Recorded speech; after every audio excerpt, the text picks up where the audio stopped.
نظم کا عنوان ہے آیات و اجمال، رسالت مآب کے حوالے سے نظم ہے۔ تنک مزاجوں لباس نہ آشنا رواجوں کی سلطنت میں، وہ صاحب جامہ اور ادا تھا، وہ نرم لہجے میں بولتا تھا۔ تنک مزاجوں لباس نہ آشنا رواجوں کی سلطنت میں، وہ صاحب جامہ اور ادا تھا، وہ نرم لہجے میں بولتا تھا۔ سنو خدائے عظیم و برتر سماعتوں سے تہی مکانوں میں، کن خلائق سے کس کی حاجت میں کس کے لہجے میں بولتا ہے۔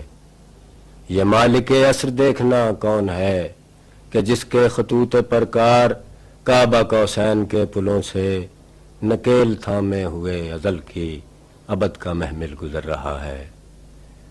تو نشیب شب سے طلوع ہوتی سحر کی سوگند کھانے والا، پلوں کے نیچے رواں دواں آتش غضب سے ڈرانے والا، عجیب منم کے روبرو ہے کہ اپنے اوصاف کی گواہی کا رزق بے مثل اس تونگر سے مانگتا ہے۔